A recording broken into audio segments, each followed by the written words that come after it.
You must excuse the disorderliness. As you know, I'm to host a ball this evening. Yes. I have managed to keep the details of your return quiet. But when those vulgar mammas discover that there is an eligible duke present at tonight's fete, I shall be able to keep such a secret no longer. That is...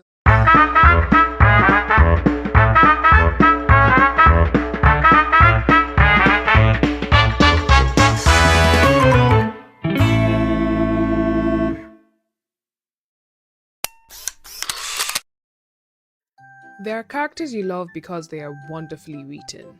There are characters you love because they are brilliantly acted. And then there are characters you desperately want to love because the idea of them is so good. For me, that's Lady Danbury. On paper, she's exactly the sort of woman I should admire. She's politically intelligent, socially untouchable, completely unimpressed by aristocratic nonsense, and possesses the sort of confidence every period drama needs. She's the woman who understands how the game is played because she's been playing it for so long, longer than anyone else. In other words, this woman should be terrifying. The problem is, I never actually find her terrifying. I find her exhausting. Honestly, there are moments where I was skipping through some scenes for fear of rolling my eyes out of their sockets. And it's not even because I think she's a bad character or that she's played by a bad actress. I honestly don't think so. The problem is that every time Lady Danbury appears, it feels as though Bridgerton itself is trying just a little too hard to convince me that she's the smartest person in the room. So here's my thesis, if we can call it that. It's not a Lady Danbury problem. I think it's Bridgerton's. It's the entire show. I might low-key have a problem with the entire show. But let's hone in on one thing. I think if there's one thing season 1 struggles with, it's believing that loud confidence is the only acceptable type of confidence. And Lady Danbury just happens to be the clearest example of that philosophy.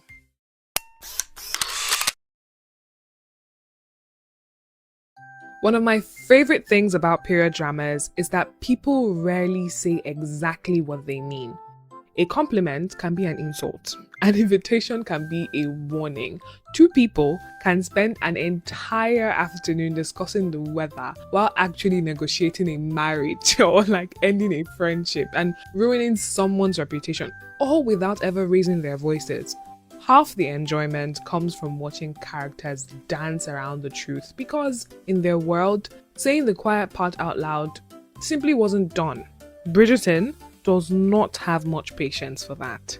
The show likes its emotions where everyone can see them. If someone is angry, they will tell you that they are angry. If they are heartbroken, the music swells, the camera pushes in, and somewhere in the distance, a string quartet begins aggressively playing you some Taylor Swift song, just in case you hadn't quite grasped that feelings were occurring. Lady Danbury exists right in the middle of that heightened style. She never really has conversations. The woman just delivers pronouncements. Every sentence sounds carefully polished. Every pause feels weighted with enormous significance. Even a simple piece of advice arrives with some sort of dramatic emphasis you'd expect from someone announcing the next heir to a throne. See, after a while, you start noticing the rhythm. A dramatic entrance, a knowing smile, a slow walk around the room. Then comes the line, delivered with enough conviction that you'd think she just uncovered some state conspiracy, rather than reminding someone to attend a ball on Thursday. If Lady Danbury asked me to pass something like, biscuits, I'd instinctively assume my family had been keeping a devastating secret from me from childhood. Look, I jest, but that's the frustrating part. Because none of this should be necessary. Someone with Lady Danbury's reputation shouldn't have to convince us she has authority every time she speaks. The entire room should already know it. The audience should know it too. To me, real influence should not be so often announced. It ought to simply exist.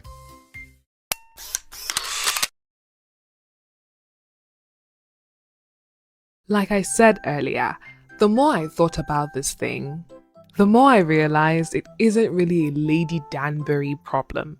She's simply playing the Bridgerton part. She's playing by Bridgerton's rules. Because if season 1 particularly, if it has any consistent habit, it's assuming that bigger emotions automatically make for deeper storytelling. Almost every conversation feels as though it's building towards some enormous emotional revelation. Advice becomes philosophy. Disagreement, ordinary disagreement, you start hearing declaration. Casual observations somehow arrive with the emotional weight of a monarch addressing his nation. And after a while, everything begins to feel strangely level. Not because the performances lack energy, but because they're almost always operating at the same intensity. If every conversation is treated as the most important conversation of the season, eventually none of them feel quite as important as they're supposed to be. That's where Lady Danbury starts to lose me. On paper, she's exactly the kind of character who should be fascinating. She's older than most of the people around her, wiser than nearly all of them, and she understands the social game better than anyone else in the room. She doesn't need to prove she's clever because she's already won. She should be the woman who sits quietly through an entire dinner, says one sentence at dessert, and somehow changes everyone's plans before coffee is served, or rather, tea is served. Instead, she's often explaining the story to the people living in it. She's constantly telling characters what they're feeling, how they've misunderstood, what they need to do next. And occasionally, I found myself wanting to interrupt and say, Auntie, I know, I watched the previous scene too. I watched it. I was here with you. That's the irony. The character is written as someone who understands people instinctively, yet she's so often asked to explain those instincts out loud. It's as though Bridgerton doesn't entirely trust silence, or frankly, subtlety, to communicate what she's already conveying.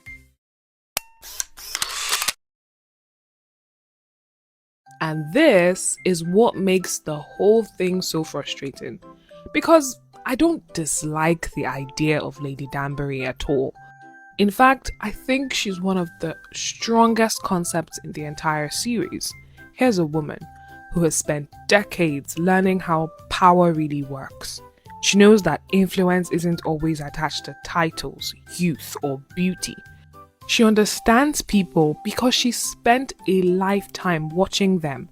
That's a wonderful foundation for a character. She should be quietly intimidating, the sort of woman who can dismantle someone's confidence with a glance and make it look effortless. Imagine if the show had trusted that version of her. Imagine if she'd spoken just a little less. Imagine if more of her authority came from the way other characters reacted when she entered a room rather than from the performance itself. Imagine if occasionally, she just let silence do the work instead of filling every pause with another carefully delivered observation. I honestly think she would have been extraordinary. The greatest matriarchs in period dramas rarely dominate because they are the loudest person in the room. They dominate because everyone else instinctively adjusts when they arrive. Their confidence is so complete that they don't feel any need to demonstrate it. They don't perform authority, they possess it. Lady Danbury often feels as though she's performing authority because that's what the story asks of her. It's a show that loves spectacle, loves emphasis, it loves reminding us which moments are important. Almost as if it doesn't even trust us to notice. Like, they'll miss it all, let's do something. Don't get me wrong, sometimes that can be part of its charm. But other times it makes me wish that it trusted both the audience and the actors just a little bit more. Because confidence doesn't always need to announce itself. Sometimes the most powerful person in the room is the one speaking the least. And that's the Lady Danbury I kept waiting to meet. I don't think Lady Danbury is a bad character. In fact, like I've said many times in this whole rant, I think she's one of Bridgerton's biggest missed opportunities.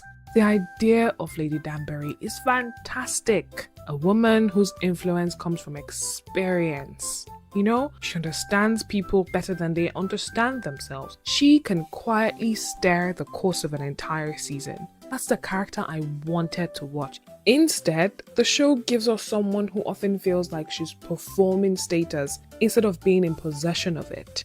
And perhaps that's the perfect summary of Bridgerton itself. It's a show with magnificent costumes, beautiful sets, and wonderfully ambitious ideas. It just has a habit of turning every emotional moment up to 11. Sometimes that works, sometimes it can be entertaining, but other times, especially with a character like Lady Danbury, you can't help wondering how much more powerful it all might have been if the show had simply trusted us to lean in instead of constantly asking us to stand back and applaud.